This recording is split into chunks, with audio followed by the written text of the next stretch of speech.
ಅಧ್ಯಕ್ಷರೇ, ಈಗ ಬೇರೆ ಆಪ್ಷನ್ಸ್ ಇಲ್ಲ. ಅದಕ್ಕೆ ನಾನು ಟನಲ್ ಮಾಡಬೇಕು ಅಂತ ತೀರ್ಮಾನ ಮಾಡಿ ಕ್ಯಾಬಿನೆಟಲ್ಲಿದ್ದು ಒಂದಿನ 2 ದಿನ ಅಲ್ಲ, ಆಲ್ಮೋಸ್ಟ್ 1 ವರ್ಷ 6 ತಿಂಗಳು ಇದ್ರ ಬಗ್ಗೆ ರಿಸರ್ಚ್ ಮಾಡಿದ್ದೀವಿ, ಪ್ರೈಸ್ ಬಗ್ಗೆ ರಿಸರ್ಚ್ ಮಾಡಿದ್ದೀವಿ. ಪಾಪ ಕೆಲವರು ಇಲ್ಲಿ MP ಗಳು ಹೇಳಿದ್ರು ಈ ಪ್ರಾಜೆಕ್ಟ್ ಮಾಡ್ತಾ ಇರೋದು ದುಡ್ಡು ಹೊಡೆಕೆ ಮಾಡ್ತಾವ್ರೆ ಅಂತ ಕೂಡ ನನ್ನ ಮೇಲೆ ಆರೋಪ ಮಾಡಿದ್ರು. ಸಂತೋಷ.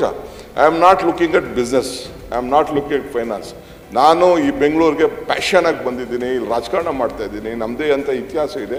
ನಾನು ಏನಾದ್ರು ಒಂದು ಈ ಬೆಂಗಳೂರಿಗೆ, ಈ ರಾಜ್ಯಕ್ಕೆ ಒಂದು ಸಾಕ್ಷಿ ಗುಡ್ಡೆ ಬಿಟ್ಟು ಹೋಗಬೇಕು ಅನ್ನೋದ್ರಿಂದ ಇದೊಂದು ತೀರ್ಮಾನ ನಾನು ತೆಗೆದುಕೊಂಡಿದ್ದೆ. ಮೊನ್ನೆ ಪ್ರೈಮ್ ಮಿನಿಸ್ಟ್ರಿಗೂ ನಾನು ರಿಕ್ವೆಸ್ಟ್ ಮಾಡಿಕೊಂಡೆ, ಇದು ಇಡೀ ಪ್ರಪಂಚ ನೀವು ಬೆಂಗಳೂರು ಅಂತ ಹೊಗಳ್ತಾ ಇದ್ದೀರಿ, ಬರೀ ಖಾಲಿ ಕೈಯಲ್ಲಿ ಹೋಗಬೇಡಿ, ದುಡ್ಡು ಕೊಡಿ ಅಂತ ಅಂದ್ಬಿಟ್ಟು ಅವ್ರಿಗೂ ಒಂದು ರೆಪ್ರೆಸೆಂಟೇಷನ್ ಕೊಟ್ಟಿದ್ದೀನಿ, ಅವ್ರ ಹತ್ರನೂ ಮಾತಾಡಿದ್ದೀನಿ. ಅವರು go ahead DK, I am fully cooperative, ನಾನು ನೋಡ್ತೀನಿ, ನೀನು ರೆಪ್ರೆಸೆಂಟೇಷನ್ ನೋಡ್ತೀನಿ ಅಂತ ಕೂಡ ಅವರು ಕೂಡ ನನಗೆ ಆಶ್ವಾಸನೆ ಕೊಟ್ಟವ್ರೆ. ನಿಮ್ಮ ಪಾರ್ಟಿ ಅನೇಕ ಲೀಡರ್ಸ್, ಕೆಲವರು ರಾಜಕಾರಣದಲ್ಲಿ ಮಾತಾಡ್ತಾರೆ ಬಿಡಿ. ಈಗ ನೀವು ಎಷ್ಟೋ ಪ್ರಾಜೆಕ್ಟ್ ಮಾಡಿದ್ದೀರಿ, ಎಲ್ಲ ದುಡ್ಡು ಹೊಡಿಕೆ ನೀವು ಮಾಡಿದ್ದೀರಾ.